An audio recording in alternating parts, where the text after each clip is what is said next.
Hello, Ibrahim. Hello, Ahmed. Hi.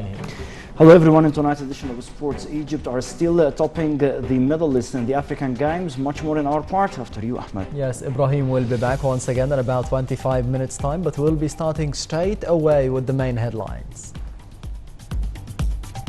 President Sisi exchanges the congratulatory cables on the occasion of the new Hijri year.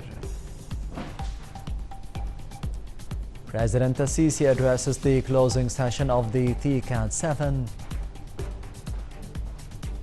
And Russia announces ceasefire in Syria's Idlib.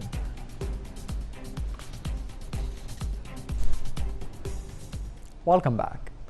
President Abdel Fattah al-Sisi exchanged the congratulatory cables with the Arab and the Islamic leaders on the occasion of the beginning of the new Hijri year. The president expressed his congratulations, wishing that peace, happiness and prosperity will spread all over the Islamic and the Arab countries in the new year. President al-Sisi also sent congratulatory cables to the Muslim Egyptian expatriates abroad on this occasion, wishing them success and wishing Egypt prosperity and progress. Meanwhile, the president received congratulatory cables from the top state officials, congratulating the president and wishing Egypt peace, security and prosperity. Head of the National Authority for Media Hussein Zain also congratulated President al-Sisi on this occasion. In his speech at the closing session of the TCAT 7 summit, President Abdel Fattah al-Sisi said that such a gathering helps in boosting cooperation among the African nations and Japan, as it recommended the development of the human resources, where the African youth constitute 65% of the continent's population. The president renewed his call that it was time for the international and the regional finance institutions to provide better conditions and incentives to the development projects and programs in Africa, so it can pursue the aspiration for development, modernization and progress. President al-Sisi held the fruitful discussions which were held during the summit, urging the TCAT to continue its support to the comprehensive and the sustainable development in Africa. The president also said that the African countries are on the threshold of an important phase where both trade and investment opportunities are steadily increasing. After the closing session of the TCAT 7 summit, a joint press conference was held, grouping the gathering's organizing partners. In his speech at the press conference, President Abdel Fattah al-Sisi said that the TCAT reflected the high level of cooperation between the African Union states and Japan, describing it as a very special partnership in the recent history that contributed in achieving mutual benefits among the TCAT partners. The president added that the TCAT 7 is an important achievement for all the partners, as it provided a platform for the direct dialogue between the private and the public sectors and focused on several issues of mutual concern. President al-Sisi noted that the partnership between the African Union and Japan contributed to reinforce the efforts of all partners to reach practical outcomes that reflect the African continent's priorities for the sustainable development, according to the African Union's 2063 agenda. The president said that he is looking forward to boosting the strategic partnership between the African Union states and Japan in the upcoming TCAT summit in 2022.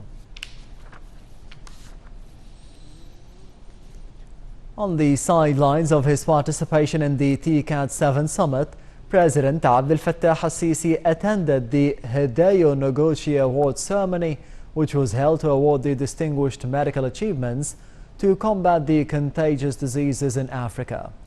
In his speech in the ceremony, President al-Sisi congratulated the Japanese Emperor Naruhito on his coronation as the country's emperor and thanked the Japanese Prime Minister Shinzo Abe for his invitation. The ceremony is named after the Japanese doctor Hideo Noguchi, in appreciation for his unique medical works in the field of health in Africa. The president also congratulated the two doctors who were awarded in this edition of the ceremony for the valuable works: Dr. John Jack Tamfom from the Democratic Republic of Congo and Dr. Francis Omso from Uganda.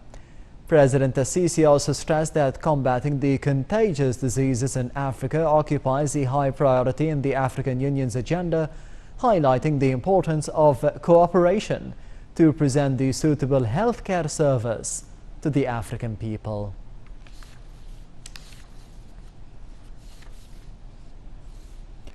President Abdel Fattah al-Sisi was received by the Japanese Emperor Naruhito at the Imperial Palace in Tokyo. Earlier, President al-Sisi met the Ugandan President Yoweri Museveni, with the both leaders agreeing to support the development efforts at the Nile Basin countries, as well as boosting ties among them. President al-Sisi hailed Museveni's political leadership and his efforts in consolidating the African stability, security and peace. For his part, the Ugandan president asserted that his country is open to cooperation with Egypt on all fields, especially in the economic field. Separately, President al-Sisi held talks with the UN Secretary General Antonio Guterres and expressed keenness that the cooperation would continue between Egypt and the UN organizations in order to foster the development efforts along the 2030 Sustainable Development Agenda.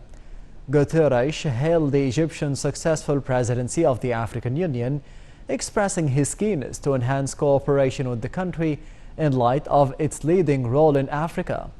President al-Sisi also received the Japanese Minister of Economy, Trade and Industry, Hiroshige Siko.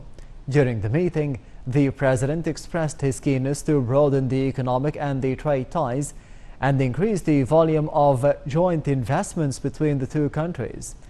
The president also attended a session dubbed Business Dialogue between the public and the private sectors on the sidelines of the TCAT 7 summit.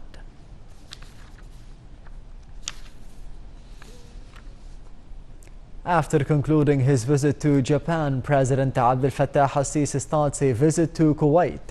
During the visit, President al-Sisi holds summit talks with the Emir of Kuwait, Sheikh Sabah al-Ahmed al-Jaber al-Sabah, on boosting bilateral ties between the two countries. The talks will also tackle the issues of mutual concern.